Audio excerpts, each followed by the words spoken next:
સમાચારોના સિલસિલાને આપણે આગળ વધારીએ। દેશમાં જીવલેણ કોરોના વાયરસને ખતમ કરવા માટે વેક્સિનેશન અભિયાન ચલાવવામાં આવી રહ્યું છે। અત્યાર સુધીમાં દેશમાં 100 કરોડથી વધુ લોકોને ડોઝ આપવામાં આવ્યા છે।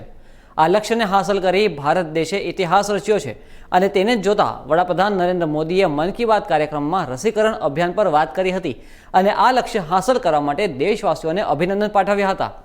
मन की बात कार्यक्रम में पीएम मोदीए कह્યું કે 100 करोड़ रसीना डोज पछी आज देश एक नवा उत्साह नवी ऊर्जा साथे आगळ वधी रह्यो छे। आपणा आ रसीकरण कार्यक्रमनी सफलता भारत देशनी क्षमताने दर्शावे छे। कि अगले रविवार 31 अक्टूबर को सरदार पटेल जी की जन्म जयंती है। मन की बात के हर श्रोता की तरफ से और मेरी तरफ से मैं लौह पुरुष को नमन करता हूं। साथियों, 31 अक्टूबर को हम राष्ट्रीय एकता दिवस के रूप में मनाते हैं। हम सभी का दायित्व है कि हम एकता का संदेश देने वाली किसी न किसी गतिविधि से जरूर जुड़े। आपने देखा होगा, हाल ही में गुजरात पुलिस ने कच्छ के लखपत किले से स्टैच्यू ऑफ यूनिटी तक बाइक रैली निकाली है। त्रिपुरा पुलिस के जवान तो एकता दिवस मनाने के लिए त्रिपुरा से स्टैच्यू ऑफ यूनिटी तक बाइक रैली कर रहे हैं, यानी पूरब से चलकर पश्चिम तक देश को जोड़ रहे हैं।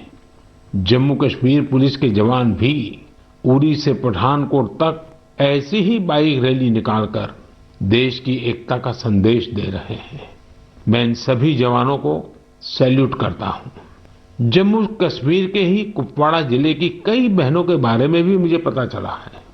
ये बहनें कश्मीर में सेना और सरकारी दफ्तरों के लिए तिरंगा सिलने का काम कर रही हैं। ये काम देशभक्ति की भावना से भरा हुआ है। मैं इन बहनों के जज्बे की सराहना करता हूं। आपको भी भारत की एकता के लिए, भारत की श्रेष्ठता के लिए कुछ न कुछ जरूर करना चाहिए। देखिएगा आपके मन को कितनी संतुष्टि मिलती है।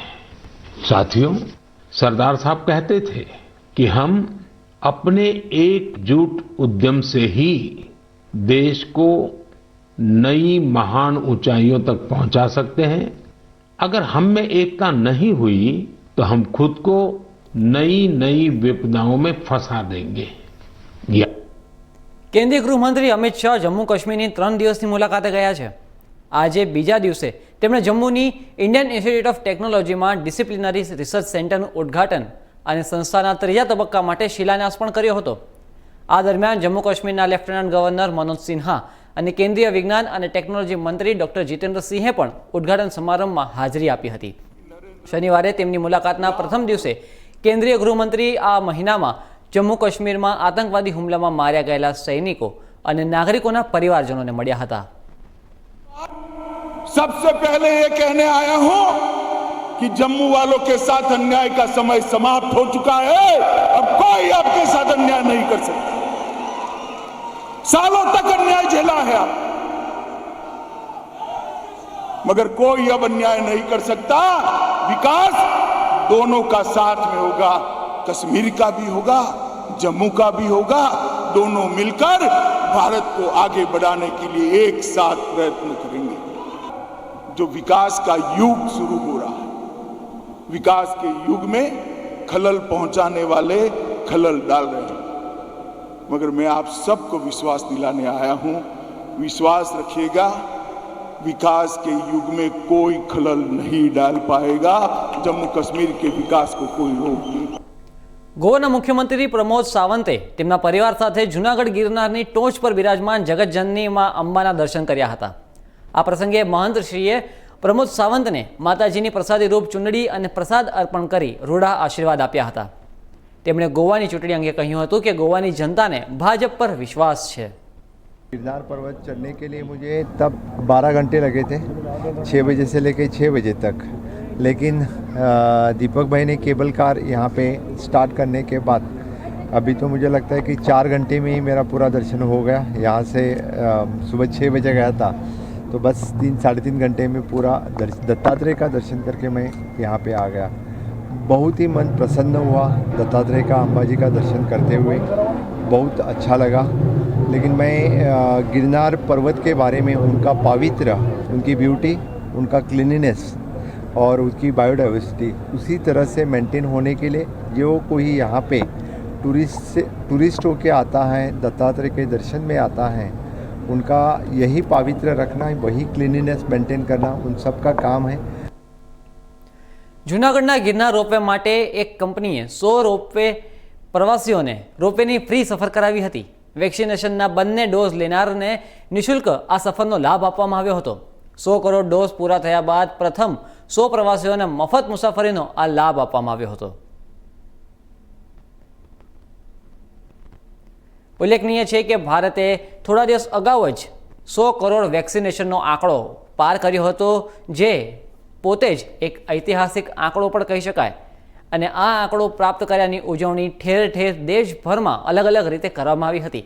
અને એ ઉજવણીના ભાગરૂપે જ આપણે કહી શકાય કે ગિરનાર રોપવેની જે મુલાકાતીઓ છે તે મુલાકાતીઓ માટે જે શરૂઆતના 100 મુલાકાતીઓ હતા, 100 પર્યટકો હતા, તેમના માટે આ સફર નિઃશુલ્ક રાખવામાં આવી હતી અને તેમને આ લાભ આપવામાં આવ્યો હતો.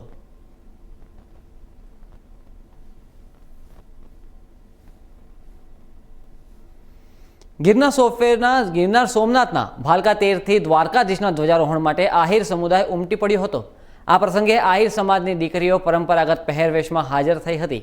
ધ્વજારોહણના મુખ્ય યજમાન ભાજપ પ્રદેશ મંત્રી રઘુ હુંબલ દ્વારકાધીશને નૂતન ધ્વજારોહણની સાથોસાથ અન્ય કાર્યક્રમનું આયોજન પણ કર્યું હતું અને ભાજપ પ્રદેશ પ્રમુખ CR પાટીલની દ્વારકા ખાતે રક્ત તુલા પણ કરાઈ હતી. ભગવાન દ્વારકાધીશ આહિર સમાજના ઈષ્ટદેવ હોય ત્યારે એના ધજાનો પ્રસંગ હોય ત્યારે સમગ્ર ગીર સોમનાથ જિલ્લાના આહિર સમાજમાં અનેરો ઉત્સાહ છે.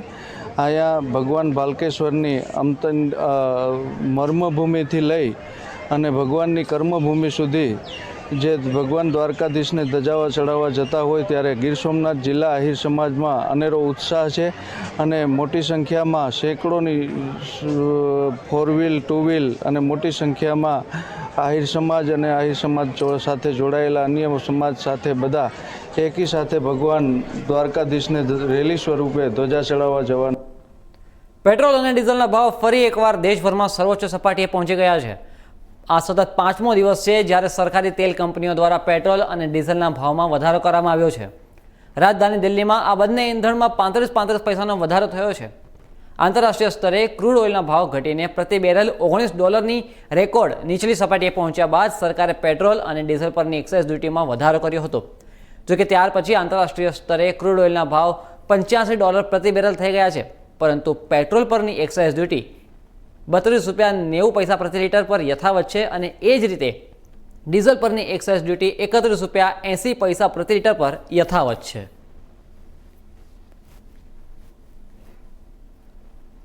ઉલ્લેખનીય છે કે પેટ્રોલ અને ડીઝલ પરનો જે ભાવ છે એ અટકવાનું નામ નથી લઈ રહ્યો અને પેટ્રોલ ડીઝલના ભાવની જે ગાડી છે એ સતત પૂરપાટ વેગે આગળ વધી રહી છે.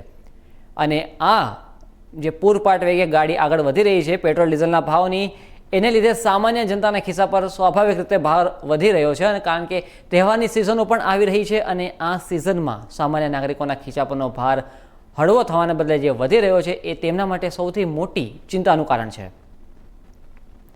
આ ઉપરાંત આપણે જોઈએ તો છેલ્લા કેટલાક દિવસોમાં શાકભાજીના ભાવમાં પણ વધારો થયો છે અને આ જે બંને સાઈડથી ભાવમાં વધારો થઈ રહ્યો છે એ સામાન્ય નાગરિકો માટે એક રીતે ચિંતાનો વિષય સર્જાઈ ચૂક્યો છે.